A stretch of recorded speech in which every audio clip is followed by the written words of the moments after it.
سترہ کیا ہوتا ہے؟ عام ناظرین سمجھنا چاہیں تو کیا کسے کہتے ہیں؟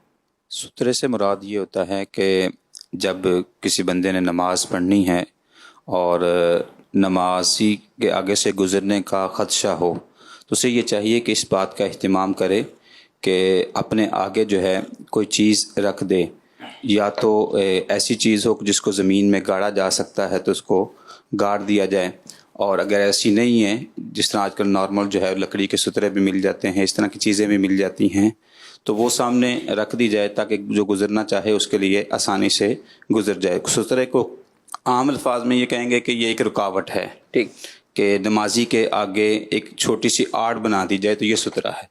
ٹھیک ہے، تو اس طرح جو ہے، ورنہ اگر یہ آپ کے سامنے جیسے یہ ٹیبل رکھا ہوا ہے، ہاں، تو اس طرح کی کوئی چیز اس جیسے یہ طرح کی ٹیبل کوئی ہے، چیز رکھ دی جائے کہ جس سے آگے سے گزرا جا سکتا ہے آسانی کے ٹھیک ہے، ساتھ۔ کوئی اس کی پیمائش، کوئی اس کی اس میں لمبائی چوڑائی؟ ایک ہاتھ یہ 1.5 فٹ جی، کم از کم جو ہے یہ ہونی چاہیے، 18 انچ 18 یعنی 1.5 فٹ۔ موٹائی میں؟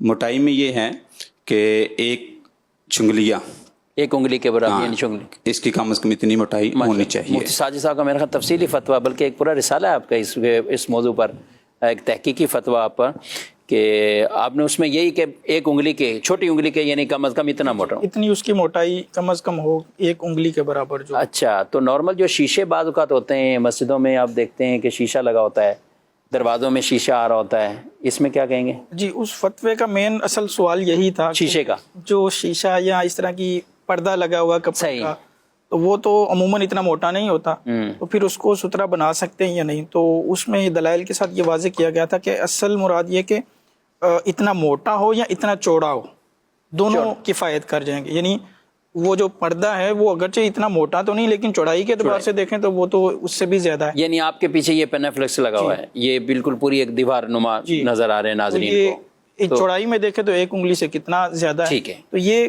کفایت کر جائے گا۔ موٹا ہو اتنا صحیح، یا اتنا چوڑا ہو، صحیح، عرض اس کا اتنا ہو، تو یہ بھی کافی ہو جائے گا۔